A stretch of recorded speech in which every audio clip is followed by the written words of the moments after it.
அவரை போல ஒரு சின்சியரான ஒரு உழைக்கக்கூடிய ஒரு இயக்குநர்களோட அனுசரித்து போகக்கூடிய ஒரு கதையை உணர்ந்து நடிக்கக்கூடிய நேரம் தவறாமல் இருக்கக்கூடிய சிவாஜி சாருக்கு அப்புறம் எங்களுக்கு இண்டஸ்ட்ரியிலே சத்யராஜ் சார் தான் வந்து 100% டைமிங்கை மெயின்டைன் பண்ணுற ஆக்டர் எங்களுக்கு. அதே போல் வந்து ஒரு ஒரு டிசிப்ளினாக ஒரு ஆக்டர் கிடைக்கிறது ரொம்ப அபூர்வம். இந்த தமிழ் சினிமாவில் கிடைச்ச மிகப்பெரிய பொக்கிஷன் மீண்டும் வர சொல்லி அவருக்கு என்னுடைய வணக்கத்தை சொல்லிக் கொள்கிறேன். இந்த படத்தை தயாரித்திருக்கக்கூடிய எட்மன் பிரபு அவர்களுக்கு என்னுடைய வாழ்த்துக்கள். இந்த படம் வியாபார ரீதியாக உங்களுக்கு வெற்றி பெற வேண்டும் என்று வாழ்த்துகிறேன். குறிப்பாக இந்த விழாவிலே நான் முக்கியமாக ஐயா திருமாவளவன் அவர்களுக்கும் மீண்டும் உள்ள வேலுமணி அவர்களுக்கும் முத்தரசன் அவர்களுக்கும் மீண்டும் இல்லைங்கள அரசியல் ரீதி உள்ள அனைவருக்கும் என்னுடைய வேண்டுகோள், இதுபோல் நிறைய சினிமா விழாக்களுக்கு நீங்களாம் முக்கியத்துவம் தர வேண்டும், நீங்கள்லாம் கலந்து கொள்ள வேண்டும். ஏனென்றால் இந்தியாவிலேயே திரையரங்கில் வந்து படம் பார்க்குற ஆடியன்ஸ் ரொம்ப கம்மியாக இருக்கிற மாநிலம் தமிழ்நாடு. காரணம், இதுக்கான ப்ரொமோஷன்ஸ் நாங்கள் ரொம்ப வீக்காக இருக்குது. காரணம் வந்து மக்களுடைய மனநிலை வேறையாக இருக்குது.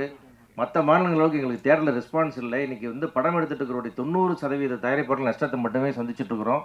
எங்களுக்கான விஷயங்கள் நிறைய அங்கே நடக்கலை. அது மாதிரி வந்து இது வந்து நிறையா வந்து கிடைக்க வேண்டிய பெனிஃபிட்ஸ்க்காகவும் நாங்கள் போராடிட்டு இருக்கிறோம். ஆடியன்ஸ் உள்ளே கொண்டு வரதுக்கும் போராடிட்டு இருக்கிறோம். இது எல்லா விதத்திலும் சினிமா வந்து நசிந்து கொண்டே இருக்கிறது. சினிமான்றது ஒரு ஒப்பற்ற தொழில். இது வெறுமனே வந்து ஒரு பொழுதுபோக்கு மட்டும் இல்லை சார். ஆக்சுவலாக இது வந்து மக்களுடைய அத்தனை அவனுடைய கோபம், ஆசை, பாசம், காமம் எல்லாத்தையும் தீர்த்துக்கிற இடம் சினிமா தேட்டர், சினிமா. அதில் தான் எல்லாமே எக்ஸாஸ்ட் ஆகிறாங்க மக்கள். அதை விட்டுட்டோம்னா அந்த நாட்டுடைய சட்டம் ஒழுங்கே கெட்டு போகும் இந்த சினிமா இல்லைன்னா. ஏன்னா அவனுடைய எல்லா இதையுமே இங்கே தீர்த்துக்கிற இடம் இந்த இடம். அப்பேற்பட்ட ஒரு சினிமாவுக்கு சரியான அங்கீகாரம் எதுவுமே இல்லாமல் எங்களுக்கு ஆடியன்ஸும் தேட்டருக்குள்ளே வராமல், தேட்டர் காஸ்ட் அதிகமாக இருக்குது, கேன்டீன் காஸ்ட் அதிகமாக இருக்குன்னு ஆடியன்ஸ் உள்ள வர்றதில்லை.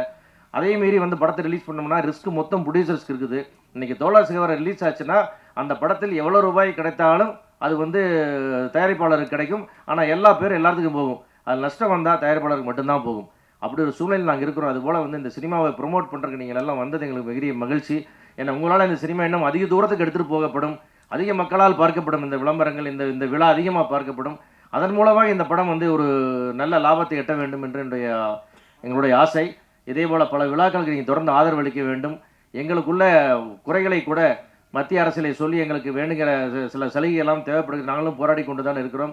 அவற்றையெல்லாம் நீங்களும் பெற்றுத்தர வேண்டும் என்று பாராளுமன்ற உறுப்பினர் என்ற முறையிலே உங்களிடத்திலும் இந்த கோரிக்கையை வைத்து இந்த விழாவிற்கு வந்த உங்கள் அனைவருக்கும் நன்றி கூறி இந்த படம் வெற்றி பெற வேண்டும் என்று அந்த படத்திற்காக உழைத்த அத்தனை பேருக்கும் என்னுடைய வாழ்த்துக்களை தெரிவித்துக் கொள்கிறேன். நன்றி.